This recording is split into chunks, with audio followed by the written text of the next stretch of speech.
차가운 대리석 복도를 울리는 또가기는 구두 소리는 이 거대한 저택에서 유일하게 살아있는 소리처럼 들렸다. 이서연은 금빛 새장이나 다름없는 강씨 가문의 저택에서 그림자처럼 살아가고 있었다. 그녀의 재능 꿈 그리고 존재 자체가 남편인 강태준과 그의 가문을 위한 제물로 바쳐진 지 오래였다. 그녀는 숨을 죽이고 감정을 지우고 오직 순종적인 아내이자 유능한 유령 설계사로 존재했다. 깊은 밤 저택의 모두가 잠든 시간만이 온전히 그녀의 것이었다. 서재 가장 안쪽에 숨겨진 그녀의 작업 공간은 유일한 해방구였다. 수십 개의 설계 도면과 건축 모형들이 어지럽게 널려 있었지만 그 혼돈 속에는 그녀만의 질서와 열정이 살아 숨쉬고 있었다. 지금 그녀의 손끝에서 서울의 새로운 랜드마크가 될 시립미술관의 설계도가 완성되고 있었다. 곡선과 직선이 절묘하게 어우러진 빛과 공간을 꿰뚫는 혁신적인 디자인이었다. 지난 몇 달간 밤을 새워가며 쏟아부은 그녀의 모든 것이었다. 하지만 이 걸작의 영광은 결코 그녀의 것이 될 수 없다는 것을 서연은 잘 알고 있었다. 문이 소리 없이 열리고 값비싼 향수 냄새와 함께 강태준이 들어섰다. 그는 넥타이를 느슨하게 풀며 그녀의 어깨 너머로 설계도를 훑어보았다. 그의 눈에는 감탄이 아닌 소유욕이 번뜩였다. 다 됐어. 이번에도 역시 대단하군. 내일 이사회에서 발표하기 완벽하겠어. 그의 목소리에는 당연하다는 듯한 오만함이 묻어 있었다. 서연은 아무 대답도 하지 않았다. 그저 묵묵히 마무리 작업을 할 뿐이었다. 그녀의 침묵은 동의이자 체념이었다. 결혼 생활 3년 동안 그녀의 모든 아이디어와 디자인은 TK그룹의 후계자인 강태준의 이름으로 세상에 알려졌다. 그는 언론의 스포트라이트를 받았고 천재 건축가라는 명성을 쌓아 올렸다. 그 모든 영광의 토대가 바로 이 어두운 작업실에서 밤을 지새우는 그녀의 희생이라는 사실을 아는 사람은 아무도 없었다. 다음 날 아침 조간신문과 방송은 온통 강태준에 대한 찬사로 도배되었다. 한국 건축계의 미래, TK그룹을 이끌 차세대 리더의 혁신적인 비전. 서연은 식탁에 앉아 태블릿 화면에 떠 있는 남편의 의기양양한 얼굴을 무표정하게 바라보았다. 맞은편에 앉은 시어머니 박 회장은 만족스러운 미소를 지으며 말했다.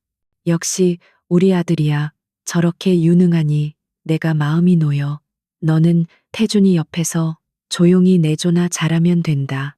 알겠니? 그녀의 목소리는 부드러웠지만 그 안에는 날카로운 경고가 담겨 있었다.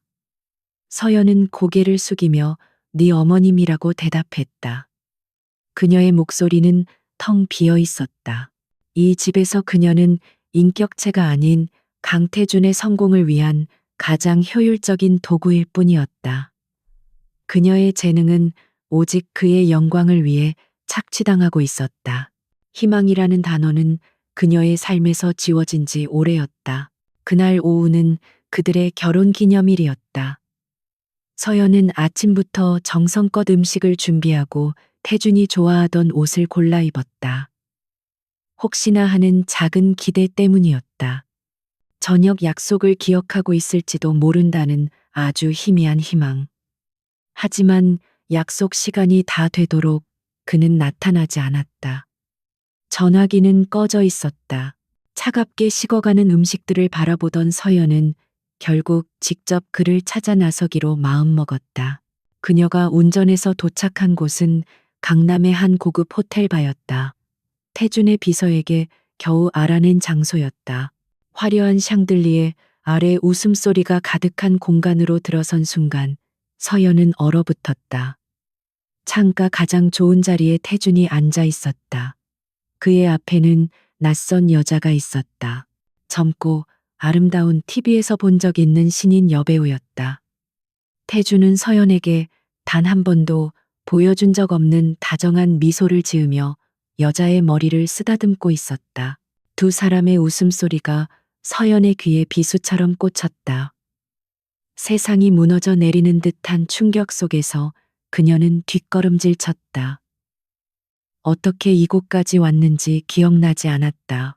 차를 몰아 저택으로 돌아오는 내내 눈물조차 흐르지 않았다. 가슴 한구석이 텅 비어버린 것 같았다. 그녀의 희생, 그녀의 사랑, 그녀의 모든 것이 부정당하는 순간이었다.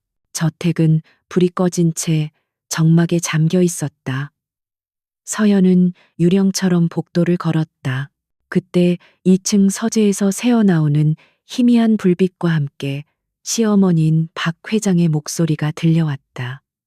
서연은 자기도 모르게 걸음을 멈췄다. 그래, 태준이 일은 걱정할 것 없다. 그의 옆에 있는 이서연이 알아서 다 해줄 테니. 지금 추진하는 신도시 프로젝트만 성공적으로 마무리되면 태준이 입지는 완벽해지는 거야. 잠시의 침묵 후 더욱 냉혹한 말이 이어졌다. 그의 쓸모가 다하면 그때 가서 정리하면 그만이지. 처음부터 강씨 집안의 핏줄을 낳을 수 없는 몸을 들인 것부터가 문제였어. 그의 머리는 아직 쓸모가 있으니 그때까진 데리고 있는 것뿐이다. 전화기 너머의 상대방에게 하는 말이었지만 그 한마디 한마디는 서연의 심장을 도려내는 칼날이었다. 쓸모가 닿으면 정리한다. 도구. 그것이 이 집안에서 그녀가 가진 가치의 전부였다. 남편의 성공을 위한 발판, 그 이상도 이하도 아니었다. 배신감보다 더 큰 절망이 그녀를 덮쳤다. 지난 3년간의 세월이 주마등처럼 스쳐 지나갔다. 사랑이라고 믿었던 모든 것이 기만이었고 그녀의 헌신은 당연한 착취였다. 서연은 조용히 자신의 방으로 돌아왔다. 거울 앞에 선 그녀의 얼굴에는 아무런 표정이 없었다. 눈물은 이미 말라버렸다. 텅 빈 눈동자 속에서 무언가 단단한 것이 차오르기 시작했다. 그것은 분노도 슬픔도 아니었다. 차갑고도 날카로운 결심이었다. 더 이상 이 지옥 같은 곳에서 자신을 소모하지 않으리라. 더 이상 그들의 성공을 위한 제물로 살아가지 않으리라. 그녀는 조용히 이혼 서류를 검색하기 시작했다. 하지만 그냥 떠나지는 않을 것이다. 그들이 자신에게서 빼앗아간 모든 것에 대한 대가를 치르게 할 것이다. 그들이 쌓아 올린 거짓된 명성과 부의 탑을 그녀 자신의 손으로 무너뜨릴 것이다. 침묵 속에서 가장 완벽한 방식으로 서연의 눈빛이 어둠 속에서 차갑게 빛나고 있었다. 폭풍 전야의 고요함이었다. 그날 이후 이서연의 세상은 변했지만 그녀 자신은 아무것도 변하지 않은 것처럼 행동했다. 그녀는 여전히 새벽에 일어나 박 회장의 건강식을 챙겼고 강태준의 셔츠를 다렸으며 밤에는 어김없이 작업실에서 설계를 계속했다. 그녀의 얼굴에는 배신감의 상처도 복수의 칼날도 드러나지 않았다. 오히려 평소보다 더 완벽한 아내, 더 완벽한 며느리처럼 보였다. 그 완벽한 연기 아래에서 그녀는 거대한 성을 무너뜨릴 화약을 조용히 모으고 있었다. 그녀의 평온함은 강씨 일가에게 완벽한 안정감을 주었다. 박 회장은 서연의 순종적인 태도에 만족했고 강태준은 자신의 외도를 전혀 눈치채지 못하는 어리석은 아내라고 생각하며 마음 놓고 바깥 생활을 즐겼다. 그들은 몰랐다. 서연의 침묵이 폭풍전의 고요함이며 그녀의 순종이 가장 날카로운 칼을 숨기기 위한 위장이라는 것을. 그녀는 그들의 오만함을 역이용하여 자신의 계획을 위한 시간을 벌고 있었다. 서연의 진짜 전쟁은 모두가 잠든 밤 작업실 컴퓨터 앞에서 시작되었다. 건축가로서 그녀는 TK그룹의 내부 서버에 접근할 수 있는 최고 등급의 권한을 가지고 있었다. 과거에는 프로젝트에 필요한 자료를 찾기 위해서만 사용했던 통로가 이제는 적의 심장부로 향하는 비밀 통로가 되었다. 그녀의 손가락이 키보드 위를 빠르게 움직였다. 그녀의 머릿속에는 지난 몇 년간 스쳐 지나갔던 의심의 조각들이 퍼즐처럼 맞춰지고 있었다. 첫 번째 목표는 2년 전 완공된 베네치아 스퀘어 쇼핑몰이었다. 당시 그녀는 집안 안정성을 고려해 최고 등급의 H빔과 특수 철근을 사용하도록 설계했다. 하지만 완공 후 재무제표에서 이상한 점을 발견했었다. 자재비가 설계 예산보다 터무니없이 낮게 책정되어 있었던 것이다. 당시에는 경영진의 수완이라고만 생각했지만 이제는 확신할 수 있었다. 그것은 수완이 아니라 범죄의 흔적이었다. 그녀는 서버 깊숙한 곳에 암호화되어 숨겨져 있던 자재 구매 내역과 하청업체 계약서를 찾아냈다. 수많은 방화벽과 보안 장치를 우회하는 것은 식은 죽 먹기였다. 마침내 그녀의 눈앞에 진실이 드러났다. TK건설은 그녀가 지정한 자재의 절반 가격도 안 되는 중국산 저급 철근을 사용했고 차액은 고스란히 비자금으로 조성되어 박 회장과 임원들의 주머니로 들어갔다. 건물의 안전을 담보로 한 탐욕의 증거였다. 서연은 차가운 분노를 느끼며 모든 자료를 암호화된 USB에 담았다. 증거 수집은 거기서 그치지 않았다.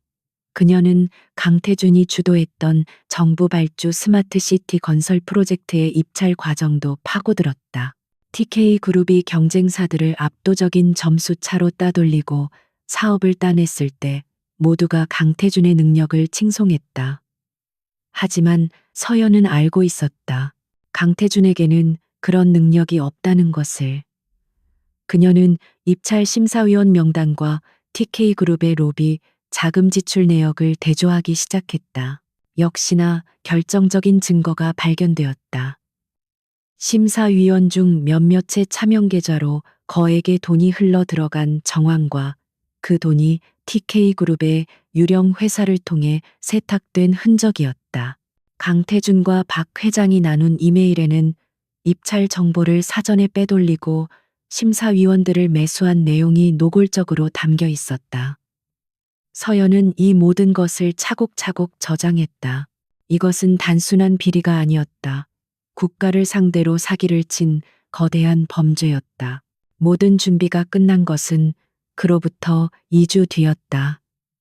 서연은 평소와 다름없이 저녁 식사가 끝난 후 박 회장에게 차를 올렸다. 서재에 단둘이 남게 되자 그녀는 조용히 이혼 서류를 테이블 위에 올려놓았다. 박 회장은 서류를 쳐다보지도 않고 찻잔을 들며 비웃었다. 내 주제에 감히 내가 얼마를 주면 조용히 사라져 주겠니? 태준이 앞길에 방해될 생각은 꿈도 꾸지 마라. 그녀에게 서연은 언제나 돈으로 통제할 수 있는 하찮은 존재일 뿐이었다. 돈은 필요 없습니다. 어머님, 위자료도 재산 분할도 원하지 않습니다. 서연의 목소리는 호수처럼 잔잔했다. 그때 서재문이 열리고 강태준이 들어왔다. 그는 서류를 보더니 코웃음을 쳤다. 이게 지금 뭐 하는 짓이야? 당신 미쳤어. 내가 누구 아들인지 잊었나 본데. 여기서 당신 하나 사회에서 매장하는 건 일도 아니야. 그의 협박에도 서연의 눈빛은 흔들리지 않았다. 그녀는 자리에서 일어나 서재의 거대한 창가로 걸어갔다. 창밖으로 그들이 자랑하는 베네치아 스퀘어의 화려한 야경이 보였다. 2년 전 베네치아 스퀘어 공사 때 HS600 규격의 철근 대신 중국산 QR250을 사용하셨더군요. 덕분에 120억 원의 비자금을 조성하셨고요. 서연의 나지막한 목소리에 두 사람의 얼굴이 순식간에 굳어졌다. 태주는 당황하며 소리쳤다. 네가 그걸 어떻게? 무슨 헛소리야. 서연은 그를 돌아보지 않은 채 말을 이었다. 작년 스마트시티 입찰 때는 양진우 심사위원에게 그의 아들 이름으로 된 스위스 계좌로 50억을 송금하셨죠. 입찰 정보 원본 파일 아직 가지고 계신가요? 그녀의 한마디 한마디가 비수처럼 날아와 박 회장과 강태준의 심장에 밝혔다. 박 회장의 손에서 찻잔이 떨어져 대리석 바닥에 산산조각이 났다. 그녀의 얼굴에서 핏기가 사라지고 경악과 분노가 뒤섞인 표정이 떠올랐다. 서연은 그제야 천천히 몸을 돌려 얼어붙은 두 사람을 바라보았다. 저는 이혼을 요구하는 게 아닙니다. 거래를 제안하는 겁니다. 그녀는 작은 USB를 손가락 사이에 끼운 채 말을 이었다. 제가 가진 모든 자료의 침묵과 제 자유를 교환하고 싶습니다. 제가 원하는 건 조용하고 신속한 이혼단 하나뿐입니다. 이 서류에 도장을 찍어주시면 이 자료들은 세상에 나오지 않을 겁니다. 적어도 지금은요. 박 회장은 부들부들 떨리는 손으로 서류를 집어들었다. 평생 남을 지배하고 통제하며 살아온 그녀가 보잘것없다고 여겼던 며느리에게 완벽하게 허를 찔린 순간이었다. 분노가 치밀었지만 그녀는 이 자료들이 세상에 공개되었을 때 닥쳐올 파멸을 누구보다 잘 알고 있었다. TK그룹은 물론 강씨 가문 전체가 무너질 것이다. 선택의 여지가 없었다. 이혼은 믿을 수 없을 만큼 신속하게 처리되었다. 일주일 뒤 서연은 작은 캐리어 하나만을 든 채 3년간 살았던 거대한 저택의 문을 나섰다. 아무도 그녀를 배웅하지 않았다. 2층 창문에서 박 회장과 강태준이 경멸과 분노가 뒤섞인 눈으로 그녀를 내려다보고 있었다. 그들은 서연이 모든 것을 버리고 떠나는 패배자라고 생각했다. 하지만 서연은 알고 있었다. 그녀는 아무것도 잃지 않았다. 오히려 모든 것을 되찾았다. 그녀의 머릿속에 담긴 지식과 손에 쥔 그들의 비밀. 그것이 그녀가 앞으로 살아갈 세상의 가장 강력한 무기가 될 터였다. 인천공항을 떠나 뉴욕 JFK 공항에 도착했을 때 이서연이 가진 것은 낡은 캐리어 하나와 이혼 과정에서 남은 약간의 현금, 그리고 그녀의 머릿속에 가득 찬 지식뿐이었다. 강씨 가문의 황금 세장을 벗어난 그녀가 마주한 세상은 화려했지만 동시에 냉정했다. 맨해튼의 마천루들은 과거 그녀가 살던 저택보다 더 높고 웅장했지만 그 어느 곳 하나 그녀를 위한 자리는 없어 보였다. 하지만 서연은 두려워하지 않았다. 오히려 심장이 뛰었다. 지독한 억압 끝에 찾아온 완전한 자유였다. 그녀는 브루클린의 낡고 허름한 아파트를 구했다. 페인트가 벗겨진 벽과 삐걱거리는 마룻바닥은 강씨 저택의 화려함과는 극명한 대조를 이루었지만 서연은 이곳이 훨씬 더 편안하게 느껴졌다. 누구의 눈치도 볼 필요 없이 온전히 자신만의 공간이었기 때문이다. 그녀는 짐을 풀고 텅 빈 방 한가운데에 섰다. 이제부터가 진짜 시작이었다. 과거의 이서연은 죽었다. 이곳에서 그녀는 제로부터 다시 태어날 터였다. 그러나 현실은 녹록지 않았다.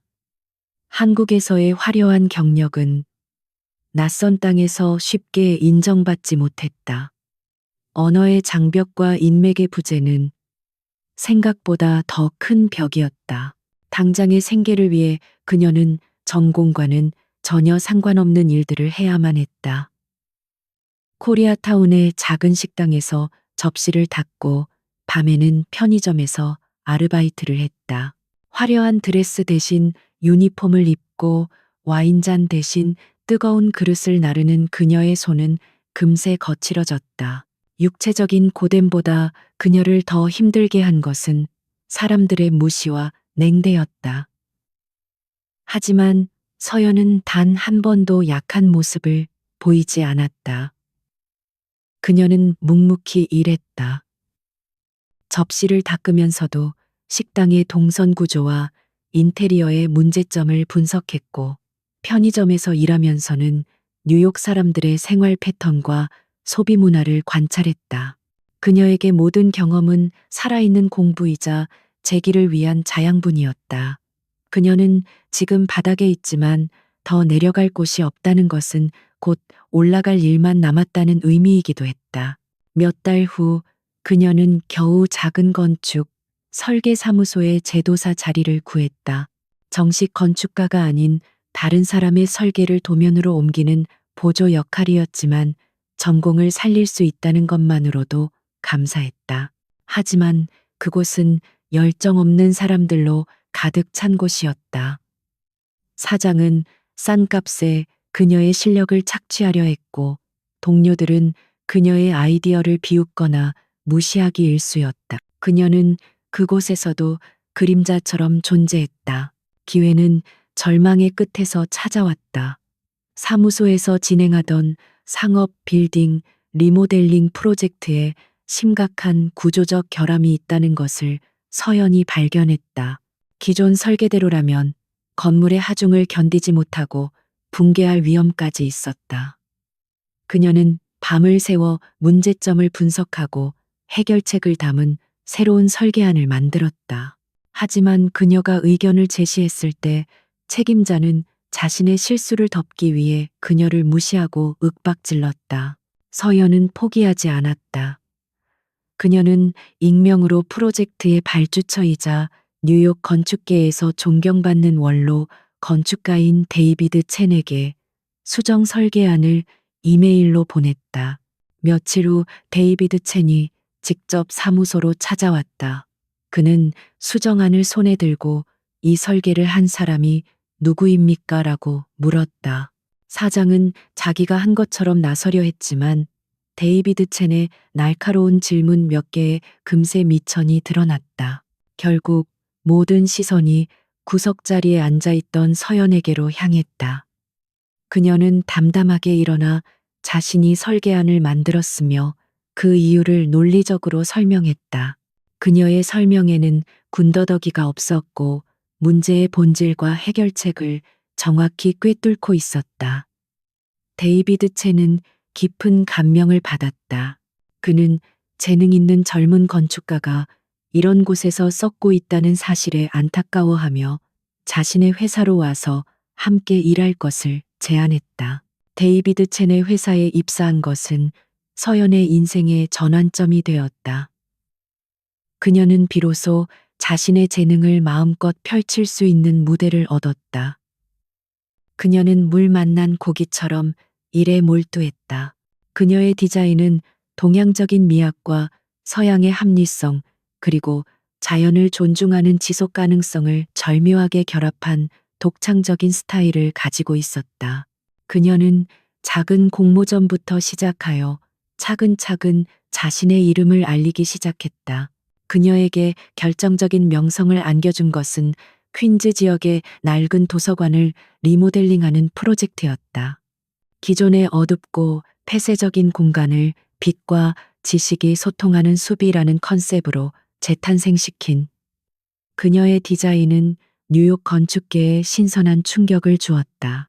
이 프로젝트로 그녀는 올해의 신인 건축가상을 수상했고 유력 건축 잡지에 대서특필되었다. 이제 그녀는 더 이상 이름 없는 제도사가 아니었다. 명성과 함께 여러 대형 회사에서 스카우트 제의가 쏟아졌지만 서연은 다른 길을 선택했다. 남의 밑에서 안주하는 대신 온전히 자신만의 철학을 담은 건축을 하고 싶었다. 그녀는 데이비드 첸에게 감사 인사를 전하고 독립을 선언했다. 그는 서운해하는 대신 그녀의 용기 있는 결정을 지지하고 격려해 주었다.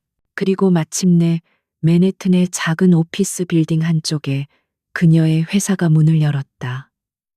회사 이름은 엘리시안 디자인. 그녀가 직접 지은 이름이었다. 고통과 절망을 넘어 스스로 만들어낸 낙원이라는 의미를 담고 있었다. 직원은 그녀를 포함해 단 3명뿐인 초라한 시작이었지만 서연의 가슴은 그 어느 때보다 벅차올랐다. 유리문에 새겨진 일리션 디자인이라는 글자를 바라보며 그녀는 조용히 미소 지었다. 길고 긴 어둠의 터널이 끝나고 마침내 그녀의 이름으로 빛나는 세상이 시작되고 있었다. 5년이라는 시간이 흘렀다. 강산이 변하기에 충분한 시간이었고 한 사람의 운명을 송두리째 바꿔놓기에도 부족하지 않은 시간이었다. 이서연이 뉴욕의 작은 사무실에서 시작했던 엘리시안 디자인은 이제 더 이상 신생회사라고 불리지 않았다. 인간과 자연의 공존이라는 확고한 철학을 바탕으로 한 그녀의 건축물들은 세계 곳곳에 세워졌고 건축계의 새로운 패러다임을 제시했다는 찬사를 받았다. 엘리시안 디자인은 뉴욕 본사를 중심으로 런던과 파리에 지사를 둔 글로벌 기업으로 성장했다. 그리고 그 중심에는 엘릴이라는 이름으로 활동하는 이서연이 있었다. 과거의 흔적을 지우기 위해 사용하기 시작한 영어 이름은 이제 세계적인 스타 건축가의 상징이 되었다. 언론은 그녀를 공간의 영혼을 불어넣는 건축가라 칭했고 그녀의 인터뷰와 강연은 항상 만석을 기록했다. 그녀의 사생활은 철저하게 베일에 쌓여 있어 그녀의 신비로운 매력을 더했다. 사람들은 그녀가 어디서 왔는지, 어떤 과거를 가졌는지 궁금해했지만 알 수 없었다. 그저 그녀가 보여주는 압도적인 재능과 카리스마에 열광할 뿐이었다. 과거의 상처와 눈물을 자양분 삼아 이서연은 완벽하게 다른 사람으로 다시 태어난 것이다. 그녀의 눈빛은 더 깊고 단단해졌고 그녀의 발걸음에는 세상을 자신의 무대로 만드는 자신감이 넘쳤다. 최근 그녀가 완성한 프로젝트는 스위스 알프스 산맥에 위치한 한 환경연구소였다. 자연을 훼손하지 않고 주변 경관과 완벽하게 하나가 되도록 설계된 이 건축물은 세계에서 가장 아름다운 연구소라는 별명을 얻으며 다시 한번 그녀의 명성을 입증했다. 그녀는 이제 단순히 건물을 짓는 사람이 아니라 공간을 통해 사람들에게 영감과 위안을 주는 예술가의 반열에 올라서 있었다. 같은 시간 대한민국 서울의 TK그룹은 과거의 영광에 취해 서서히 침체되고 있었다. 강태준은 부회장 자리에 올랐지만 그의 경영 능력은 회사를 발전시키기는커녕 퇴보시키고 있었다. 그는 아버지인 강 회장의 후광과 어머니 박 회장의 비호 아래 실속 없는 보여주기식 사업에만 막대한 돈을 쏟아부었다. 그의 오만함은 하늘을 찔렀지만 그 속은 텅 비어 있었다. 박 회장은 여전히 그룹의 실권을 쥐고 아들을 감쌌지만 그녀 역시 불안감을 감추지 못했다. TK그룹의 주가는 몇 년째 제자리 걸음이었고 혁신을 선도하던 이미지는 퇴색하여 낡고 고루한 재벌 기업으로 인식되고 있었다. 시대의 흐름을 읽지 못한 채 과거의 성공 방식만을 고집한 결과였다.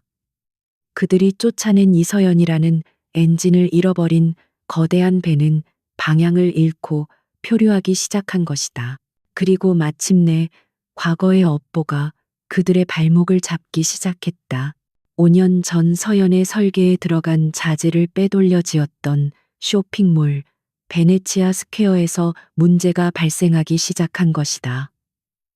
처음에는 사소한 누수와 벽의 균열이었다. 하지만 시간이 지날수록 지하 주차장 바닥이 내려앉고 건물 전체에서 원인 모를 진동이 느껴진다는 민원이 빗발쳤다. TK그룹은 언론을 통제하고 대수롭지 않은 하자 보수 문제라며 여론을 무마하려 했었다. 그룹의 안전관리팀장은 강태준에게 긴급 정밀 안전진단이 필요하다고 수차례 보고했지만 그는 자신의 가장 큰 치적 중 하나인 건물에 문제가 있다는 사실을 인정하고 싶지 않았다. 쓸데없는 소리 하지 마. 그깟 작은 균열 가지고 호들갑 떨지 말고 조용히 처리해. 내 작품에 흠집 낼 생각 마. 그의 오만한 고집은 시한폭탄의 초침을 재촉하고 있었다. 어느 날 오후 강태준은 자신의 사무실에서 해외 건축 전문 잡지를 뒤적이고 있었다. 새로운 프로젝트에 대한 영감을 얻기 위해서였다. 그의 눈에 익숙하면서도 낯선 이름이 들어왔다. 엘리리, 알프스에 지어진 환경연구소의 특집 기사였다. 그는 감탄하며 사진 속의 아름다운 건축물을 훑어보았다. 대단한 여자로군. 이런 사람을 영입해야 TK의 이미지를 바꿀 수 있을 텐데. 그는 기사 속의 작은 인물 사진으로 시선을 옮겼다. 검은색 정장을 입고 자신감 넘치는 미소를 짓고 있는 동양인 여성이었다. 어딘가 모르게 익숙한 느낌이 들었지만 그는 대수롭지 않게 생각했다. 화려한 성공의 아우라에 둘러싸인 세계적인 건축가와 5년 전 아무것도 없이 쫓겨났던 초라한 전부인을 연결시키는 것은 그의 상상력 밖의 일이었다. 그는 잡지를 테이블 위로 아무렇게나 던져버렸다. 서로 다른 궤도를 돌던 두 개의 행성이 이제 서서히 충돌의 지점을 향해 다가가고 있었다. TK그룹이 과거의 부실 공사 문제로 곤욕을 치르고 있을 무렵 대한민국 정부는 국가의 위상을 한 단계 끌어올릴 세기의 프로젝트를 발표했다. 바로 서울 밀레니엄 타워 건설 계획이었다. 단순한 초고층 빌딩이 아니라 대한민국의 첨단 기술과 문화 그리고 친환경 비전을 모두 담아낼 새로운 국가의 상징물을 짓겠다는 야심찬 포부였다. 이 프로젝트는 국내외 모든 건설사와 건축가들에게는 꿈의 무대나 다름없었다.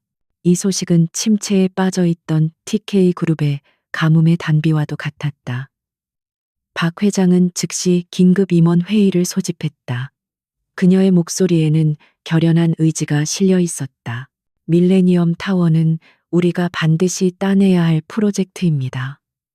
이것은 단순히 이익의 문제가 아닙니다.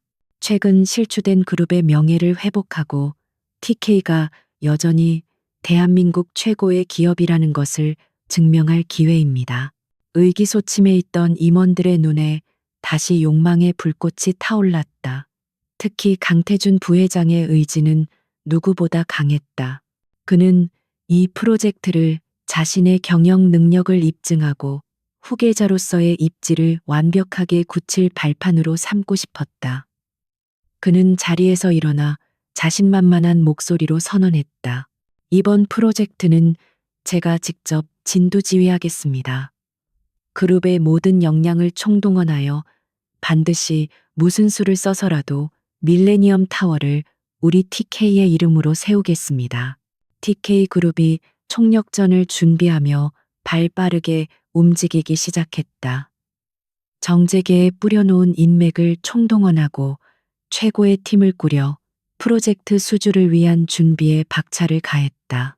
그들은 이번에도 당연히 자신들의 승리가 될 것이라고 믿어 의심치 않았다.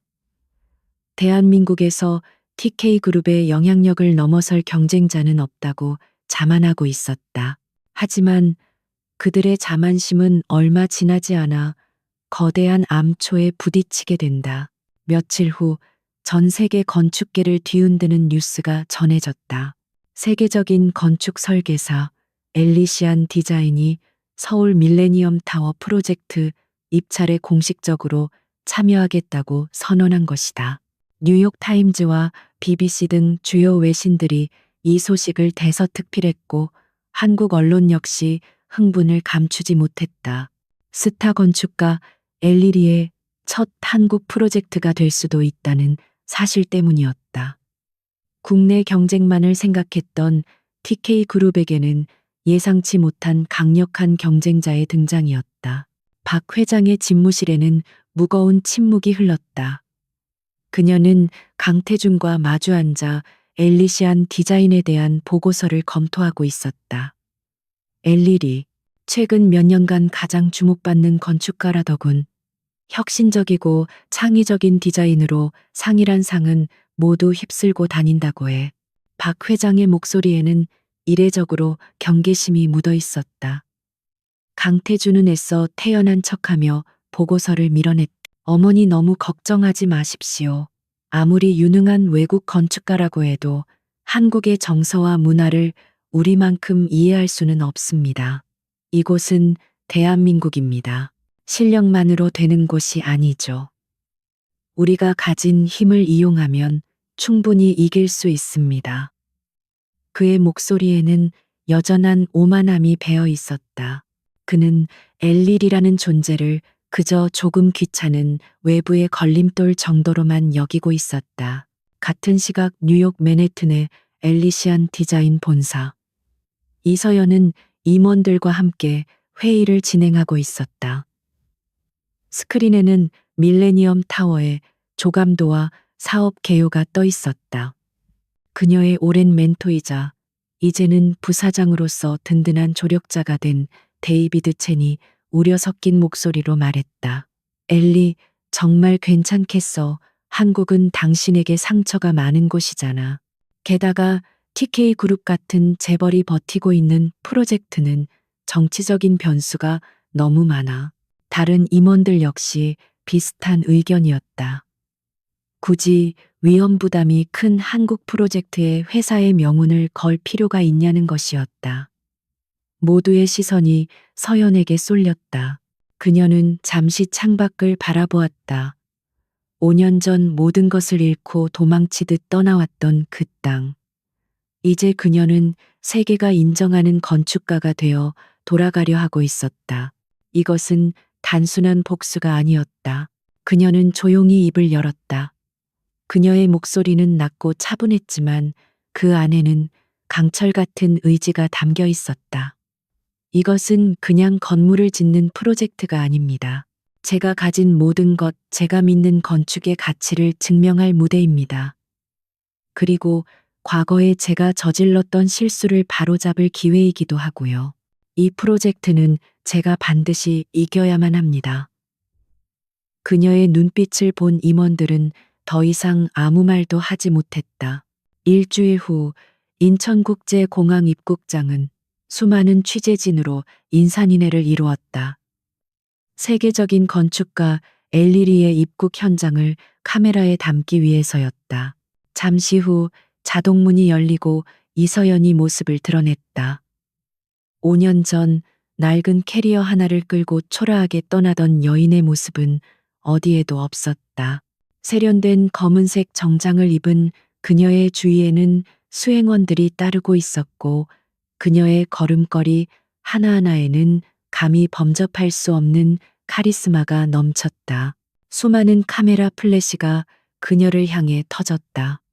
그녀는 눈을 찡그리기는커녕 여유로운 미소를 지으며 카메라를 향해 손을 흔들었다. 한 기자가 달려와 마이크를 내밀었다. 엘리, 리 대표님, 밀레니엄 타워 프로젝트에 참여하게 된 포부가 궁금합니다. 서연은 잠시 걸음을 멈추고 마이크를 향해 말했다. 저는 서울의 하늘에 단순히 높은 건물이 아니라 서울의 정신과 미래를 담은 영혼이 깃든 건축물을 선물하고 싶습니다. 지켜봐 주십시오. 짧지만 강렬한 한마디를 남긴 채 그녀는 준비된 차량에 올랐다. 차가 공항을 빠져나가 서울의 심장부로 향했다. 폭풍이 마침내 돌아왔다. 서울 밀레니엄 타워 프로젝트의 사업 설명회 및 기자회견장은 대한민국을 움직이는 권력과 자본이 모두 모인 축소판과 같았다.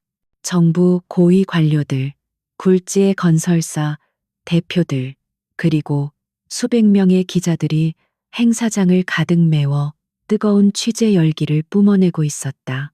공기 중에는 보이지 않는 긴장감과 야망이 팽팽하게 감돌았다. 이곳에서 프로젝트의 향방을 가늠할 첫 번째 탐색전이 펼쳐질 예정이었다. TK그룹의 부회장 강태주는 마치 개선장군처럼 위풍당당하게 행사장에 들어섰다. 그는 수행원들을 거느리고 유력 인사들과 악수를 나누며 환하게 웃었다.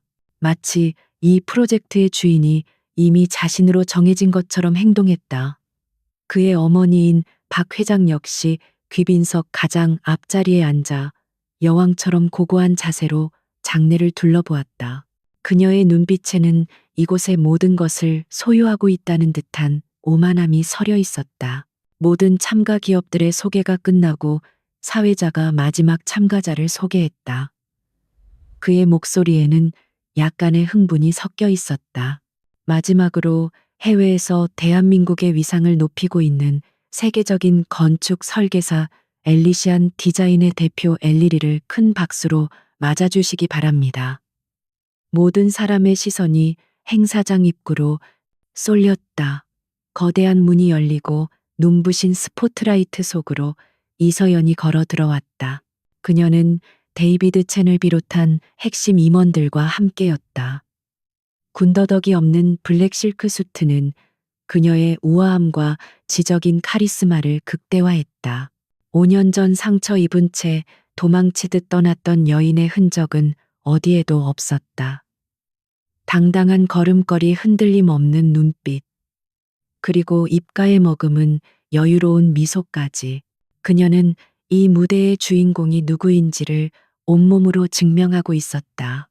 단상 근처에서 다른 이들과 인사를 나누던 강태준은 거만한 미소를 지으며 입구 쪽을 바라보았다. 자신의 강력한 외국인 경쟁자에게 아량을 베풀어 주겠다는 듯한 표정이었다. 하지만 서연이 점점 가까이 다가오자 그의 얼굴에서 미소가 사라지기 시작했다. 눈앞의 여성이 자신이 아는 누군가와 믿을 수 없을 정도로 닮아 있었기 때문이다. 설마 하는 의심이 뇌리를 스치는 순간 그녀가 바로 코앞까지 다가왔다. 그 순간 강태준의 세상이 멈췄다. 세계적인 건축가 엘리리. 그녀는 바로 5년 전 자신이 쓰레기처럼 버렸던 아내 이서연이었다. 그의 동공과 격하게 흔들렸고 귀에서는 이명이 울렸다. 귀빈석에 앉아있던 박 회장 역시 마찬가지였다. 그녀는 숨을 쉬는 것조차 잊은 채 유령이라도 본 사람처럼 새하얗게 질린 얼굴로 서연을 응시했다. 죽은 줄 알았던 과거의 망령이 가장 화려하고 위협적인 모습으로 그들 앞에 다시 나타난 것이다. 각 회사의 프레젠테이션이 끝나고 이어진 질의응답 시간. 분위기는 최고조에 달했다. TK그룹이 사전에 매수한 한 기자가 날카로운 질문을 던졌다. 물론 그 질문의 목표는 이서연이었다. 엘리리 대표님, 해외에서의 경력은 정말 대단하십니다만 한국에서의 실무 경험이 전무하다는 우려가 있습니다. 국가적 상징물을 짓는 데 있어 한국의 문화적 특수성을 제대로 이해하지 못할 것이라는 지적인데요. 어떻게 생각하십니까? 강태준은 이때를 놓치지 않았다. 그는 서연이 대답하기도 전에 마이크를 가로채며 걱정해주는 척 위선적인 미소를 지었다. 아주 좋은 지적이십니다. 아마 엘리리 대표님께서는 한국의 비즈니스가 얼마나 복잡하고 미묘한지 잘 모르실 겁니다. 이 프로젝트는 단순히 멋진 디자인만으로 성공할 수 있는 것이 아닙니다. 그는 서연을 똑바로 쳐다보며 말했다. 그의 눈에는 조롱과 경멸이 가득했다. 공개적으로 그녀에게 망신을 주려는 의도였다. 하지만 서연은 조금도 동요하지 않았다. 그녀는 천천히 마이크를 받아들었다. 그녀의 입가의 어린 미소는 너무나도 매혹적이어서 오히려 섬뜩하게 느껴졌다. 그녀는 먼저 유창하고 우아한 영어로 자신의 견해를 밝힌 뒤 모든 사람이 놀랄 만큼 완벽한 한국어로 말을 이었다. 강태준 부회장님의 우려에 감사드립니다. 하지만 제가 생각하는 건축의 가장 중요한 문화적 특수성은 바로 안전과 신뢰입니다. 장내에 미묘한 술렁임이 일었다. 그녀의 말은 TK그룹이 건설한 베네치아 스퀘어의 안전성 문제를 정면으로 겨냥한 발언이었기 때문이다. 그녀는 시선을 강태준과 박 회장에게 고정한 채 말을 계속했다. 건축물은 그 안에 있는 사람들을 완벽하게 보호해야 할 의무가 있습니다. 그것은 전 세계 어디에서나 통용되는 만국 공통어이며 저는 그 언어에 아주 능통합니다. 그녀는 잠시 말을 멈추고 얼어붙은 두 사람을 향해 결정타를 날렸다. 그리고 제가 한국을 얼마나 이해하고 있는지에 대해서는 아마 몇몇 분들이 생각하는 것보다 훨씬 더 깊은 인연을 가지고 있다고만 말씀드리죠. 그녀의 차갑고 날카로운 응수는 강태준과 박 회장을 침묵 속에 가두었다. 공개적인 망신을 주려다 오히려 자신들이 완벽하게 한 방을 맞은 것이다. 그들은 처음으로 이서연에게서 공포를 느꼈다. 그녀는 더 이상 과거의 무력한 여자가 아니었다. 모든 것을 꿰뚫어 보고 가장 아픈 곳을 정확히 찌를 줄 아는 무서운 적수였다. 기자회견장은 온통 그녀를 향한 플래시 세례로 가득했다. 무대의 조명은 완벽하게 그녀의 것이었다. 기자회견장에서의 충격적인 만남 이후 밀레니엄 타워 프로젝트를 둘러싼 전쟁은 본격적으로 시작되었다. 1차 심사는 각 회사의 컨셉 디자인과 환경 영향 평가서를 제출하는 것이었다. 강태준은 국내 최고의 팀을 동원해 물량 공세를 퍼부었다. 화려하고 웅장한 디자인으로 심사위원들을 압도하겠다는 전략이었다. 그는 여전히 TK그룹의 이름값과 로비 능력을 믿고 있었다. 반면 이서연이 이끄는 엘리시안 디자인은 정반대의 접근법을 택했다. 그녀는 단순히 높고 화려한 건물이 아니라 서울의 역사와 미래가 공존하며 시민들이 편안하게 숨 쉴 수 있는 살아있는 숲이라는 컨셉을 제시했다. 에너지 자급자족 시스템과 최첨단 친환경 기술을 접목한 그녀의 설계안은 단순한 청사진을 넘어선 한편의 철학서와 같았다. 모든 디테일이 완벽하게 계산된 압도적인 깊이를 자랑했다. 결과는 업계의 예상을 완전히 뒤엎었다. 1차 심사 결과 엘리시안 디자인이 압도적인 1위를 차지했다. 심사위원들은 미래 건축의 새로운 방향을 제시했다는 극찬을 아끼지 않았다. TK그룹은 간신히 3위로 통과했다. 강태준은 자신의 사무실에서 심사 결과 보고서를 갈기갈기 찢어버렸다. 그는 자신의 팀원들에게 고함을 지르며 책임을 전가했다. 굴욕감과 분노로 이성을 잃어가고 있었다. 박 회장의 상황도 다르지 않았다. 그녀는 처음으로 돈과 권력만으로는 해결할 수 없는 벽에 부딪힌 기분이었다. 이서연의 순수한 재능 앞에서 그들이 가진 모든 것은 그저 속임수와 허상에 불과하다는 것을 어렴풋이 깨닫기 시작했다. 불안감이 그녀의 목을 조여왔다. 그들이 버렸던 돌이 이제 그들의 성을 무너뜨리는 가장 위협적인 무기가 되어 돌아온 것이다. 설상가상으로 그들의 발밑이 진짜로 무너지기 시작했다. 장마철 폭우가 쏟아지던 어느 날 밤 베네치아 스퀘어 쇼핑몰의 지하 주차장 일부가 굉음과 함께 주저앉는 사고가 발생했다. 늦은 시간이라 다행히 인명피해는 없었지만 부실 공사의 명백한 증거가 세상에 드러난 순간이었다. 사고 현장은 아수라장이 되었고 이튿날 아침 모든 언론의 일면을 장식했다. TK그룹이 그동안 필사적으로 덮어왔던 판도라의 상자가 열렸다. 과거에 제기되었던 저급자재 사용 의혹이 다시 수면 위로 떠올랐고 여론은 걷잡을 수 없이 악화되었다. 시민단체들은 TK그룹이 건설한 모든 건물에 대한 전면적인 안전진단을 요구했고 정치권에서도 진상규명을 위한 특별위원회를 구성해야 한다는 목소리가 터져나왔다. TK그룹의 주가는 폭락하기 시작했다. 결국 검찰이 수사에 착수했다. 압수수색 영장을 발부받은 검사와 수사관들이 TK그룹 본사로 들이닥쳤다. 그들은 회계장부와 서버, 그리고 강태준과 박 회장의 집무실까지 샅샅이 뒤졌다. 박 회장은 평생 쌓아온 인맥을 총동원해 수사를 막아보려 했지만 전 국민의 눈이 쏠린 이 사건을 막기에는 역부족이었다. 그룹 전체가 창사 이래 최대의 위기에 빠져들었다. 같은 시각 서울의 한 호텔 스위트룸에서 이서연은 TV를 통해 이 모든 상황을 지켜보고 있었다. 그녀의 표정은 놀랍도록 평온했다. 5년 전 그녀가 예견했던 일이 한치의 오차도 없이 현실이 되고 있었다. 데이비드 첸이 옆에서 조심스럽게 물었다. 엘리, 지금이야. 당신이 가진 증거를 언론에 넘기면 TK그룹은 끝장낼 수 있어. 하지만 서연은 고개를 저었다. 아니요, 데이빗. 그렇게 하면 이건 단순한 개인적인 복수극으로 비칠 뿐이에요. 정의는 그런 방식으로 구현되어선 안 돼요. 그녀는 직접 나서는 대신 더 교묘하고 확실한 방법을 선택했다. 그녀는 평소에 눈여겨보았던 권력에 굴하지 않는 강직한 성품의 경제부 기자에게 익명으로 이메일 한 통을 보냈다.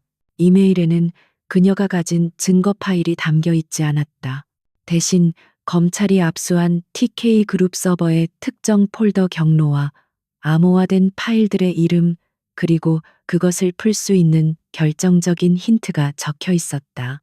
마치 내부 고발자가 위험을 무릅쓰고 정의를 위해 제보한 것처럼 꾸민 것이다. 검찰이 수많은 자료 속에서 헤매고 있을 때 가장 정확한 지름길을 알려준 셈이었다. 며칠 후 속보가 터져 나왔다. 결정적 내부 제보 검찰 TK그룹 비자금 조성 및 횡령 혐의 입증할 스모킹건 확보. 뉴스 앵커는 흥분된 목소리로 검찰이 압수된 서버에서 비자금 내역과 부실 자재 구매, 지시가 담긴 비밀 장부를 발견했다고 전했다. 박 회장과 강태준에게는 소환장 발부가 임박했다는 소식도 덧붙여졌다. 서연은 와인잔을 기울이며 뉴스를 끝까지 지켜보았다. 그녀의 첫 번째 반격은 완벽하게 성공했다. 이제 그들은 서서히 가라앉는 배 위에서 발버둥 칠 일만 남아 있었다. 검찰의 수사망이 턱 밑까지 조여오고 밀레니엄 타워 프로젝트의 수주 가능성마저 희박해지자 강씨 일가는 최악의 궁지에 몰렸다. 이성과 합법적인 방법으로는 더 이상 이길 수 없다고 판단한 박 회장은 마침내 금단의 선을 넘기로 결심했다. 그녀는 늦은 밤 강태준과 그룹의 해결사 역할을 해온 김상무를 비밀 서재로 불렀다. 서재의 무거운 공기 속에서 그녀의 목소리가 뱀처럼 스며 나왔다. 더 이상 정도를 걸을 시간은 없다. 이서연을 멈춰야 해. 무슨 수를 써서라도. 그녀의 눈은 이성을 잃은 광기로 번뜩였다. 강태준은 어머니의 살기, 어린 모습에 잠시 주춤했지만 벼랑 끝에 몰린 자신의 처지를 생각하자 이내 도끼를 품었다. 김상무는 표정 없는 얼굴로 고개를 숙였다. 회장님 원하시는 바를 말씀만 하십시오. 그들의 추악한 음모는 두 가지 방향으로 계획되었다. 첫째, 밀레니엄 타워 최종 프레젠테이션을 앞둔 엘리시안 디자인의 설계 데이터를 훔치는 것. 자신들의 디자인으로 이길 수 없다면 이서연의 디자인을 빼앗아서라도 승리하겠다는 심산이었다. 둘째, 이서연을 경쟁에서 영원히 제거하는 것. 불의의 사고를 위장하여 그녀가 최종 프레젠테이션에 참석하지 못하게 만들거나 혹은 그 이상의 위해를 가하는 것도 불사할 계획이었다. 김상무는 즉시 업계 최고의 산업 스파이팀을 고용했다. 그들의 목표는 서울에 위치한 엘리시안 디자인의 임시 사무실에 잠입하여 서버를 해킹하고 프로젝트의 모든 데이터를 빼내는 것이었다. 칠흑 같은 어둠이 내린 새벽 검은 옷을 입은 괴한들이 건물 뒤편으로 소리 없이 접근했다. 그들은 최첨단 장비를 이용해 보안 시스템을 무력화하고 사무실 안으로 잠입하는 데 성공했다. 하지만 그들을 맞이한 것은 예상치 못한 철옹성이었다. 이서연은 강씨 일가의 비열한 성정을 누구보다 잘 알고 있었다. 그들이 궁지에 몰리면 반드시 이런 방식을 사용할 것이라고 예측하고 완벽한 대비를 해놓은 상태였다. 엘리시안의 서버는 미 국방부 수준의 다중 방화벽으로 보호되고 있었고 해커들의 모든 침입 시도는 실시간으로 기록되어 역추적되고 있었다. 물리적인 침입 역시 마찬가지였다. 스파이들이 눈치채지 못한 초소형 고해상도 카메라가 사무실 안팎의 모든 움직임을 녹화하고 있었다. 서연은 심지어 그들의 심리를 역이용하여 함정까지 파놓았다. 그녀는 일부러 보안이 허술해 보이는 팀장급 직원의 책상 위에 노트북 한 대를 놓아두었다. 그 안에는 그럴듯하게 꾸며진 그러나 몇 가지 결정적인 결함이 포함된 가짜 설계 데이터가 들어 있었다. 괴한들은 가짜 노트북을 손에 넣고 완벽한 성공이라고 믿으며 유유히 사라졌다. 그들의 모든 범행 과정은 서연의 서버에 고스란히 녹화되고 있었다. 다음 날 아침 강태주는 김상무로부터 훔쳐낸 설계 데이터를 보고받고 회심의 미소를 지었다. 그는 마침내 이서연을 이길 수 있는 무기를 손에 넣었다고 착각했다. 이제 남은 것은 이서연이라는 존재 자체를 지워버리는 일뿐이었다. 며칠 후 최종 프레젠테이션 준비로 매일 야근을 하던 서연이 늦은 밤 사무실을 나섰다. 그녀가 탄 차가 한적한 강변도로에 접어들었을 때였다. 뒤에서 달려오던 거대한 덤프트럭 한 대가 갑자기 속도를 높이며 그녀의 차를 향해 돌진했다. 금방이라도 차를 덮칠 듯 위협적으로 달려드는 트럭의 헤드라이트 불빛이 눈을 멀게 할 듯 번쩍였다. 음주운전 사고로 위장한 완벽한 살인 계획이었다. 하지만 이 역시 서연의 예상 범위 안에 있는 일이었다. 자신의 신변에 위협이 가해질 것을 예감한 그녀는 전직 특수부대 출신으로 구성된 최고의 경호팀을 고용해둔 상태였다. 그녀의 차를 운전하던 베테랑 경호원은 침착하게 핸들을 꺾어 아슬아슬하게 트럭을 피했다. 동시에 뒤따르던 보이지 않던 경호 차량이 앞을 가로막으며 트럭의 도주로를 차단했다. 굉음과 함께 두 차가 충돌 직전에 멈춰섰다. 당황한 트럭 운전사가 차에서 내려 도망치려 했지만 이미 경호원들에게 포위된 후였다. 이 모든 상황은 서연의 차량 블랙박스와 경호팀의 카메라에 선명하게 기록되었다. 도주하던 트럭 운전사의 얼굴과 트럭의 번호판까지 완벽하게 찍혀 있었다. 그는 김상무에게 고용된 전과자였다. 서연은 조금도 다치지 않았다. 그녀는 차 안에서 차갑게 식은 눈으로 모든 상황을 지켜보았다. 이제 그녀의 손에는 TK그룹의 산업 스파이 행각과 살인 미수 혐의를 입증할 완벽한 증거가 모두 들어왔다. 하지만 그녀는 서두르지 않았다. 경찰에 바로 신고하는 대신 모든 증거 파일을 자신의 안전한 서버에 업로드했다. 이 무기는 가장 결정적인 순간에 사용해야만 했다. 호텔로 돌아온 서연은 노트북으로 사무실 침입 영상과 차량 추격 영상을 확인했다. 영상 속에서 범죄를 저지르는 그들의 모습은 어리석고도 추악했다. 강씨 일가는 자신들이 이서연의 설계도를 훔쳤고 그녀가 운 좋게 사고를 피했다고 생각하며 안도하고 있을 터였다. 그들은 자신들의 마지막 발악이 스스로의 목을 조르는 밧줄이 되었다는 사실을 전혀 알지 못했다. 서연의 입가에 차가운 미소가 번졌다. 이제 장구는 끝났다. 외통수만이 남아있을 뿐이었다.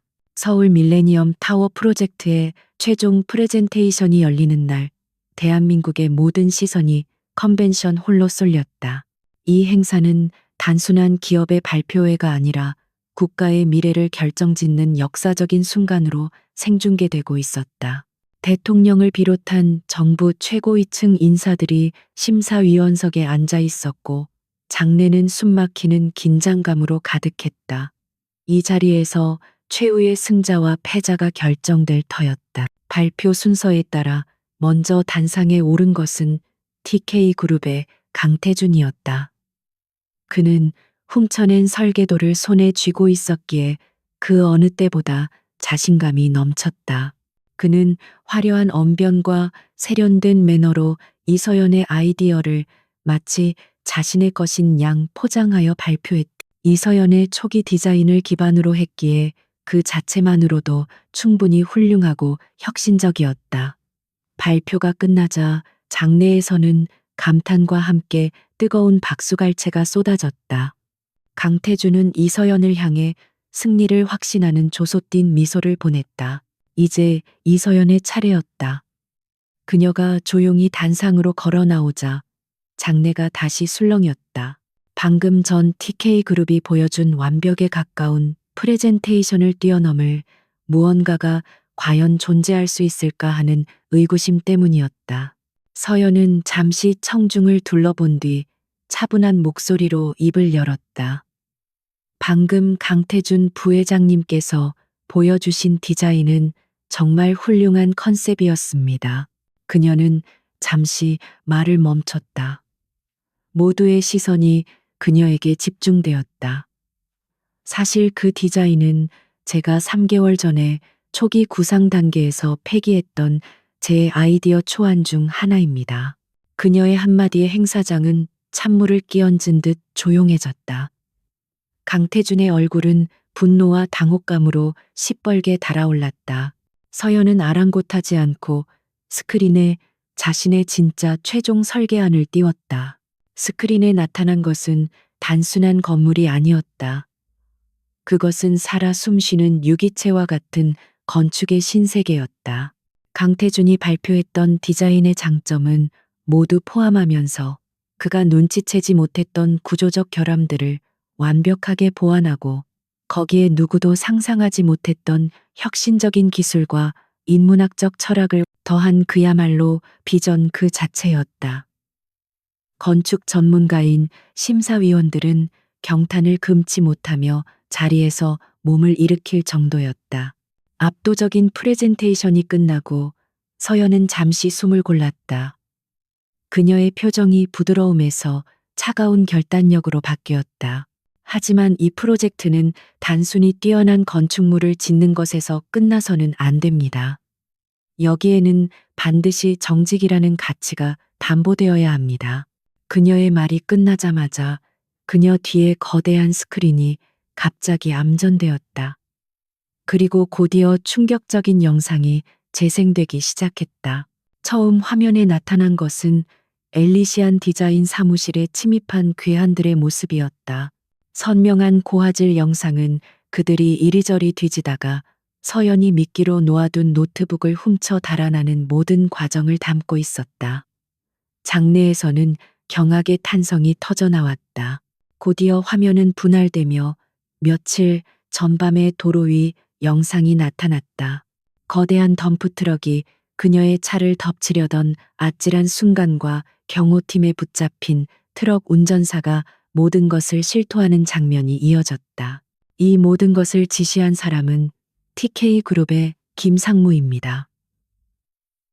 강태준 부회장님의 지시를 받고 저를 운전사의 절규가 행사장에 울려 퍼졌다. 행사장은 그야말로 아수라장이 되었다. 기자들의 카메라 플래시가 미친 듯이 터졌고 사람들의 고함과 비명이 뒤섞였다.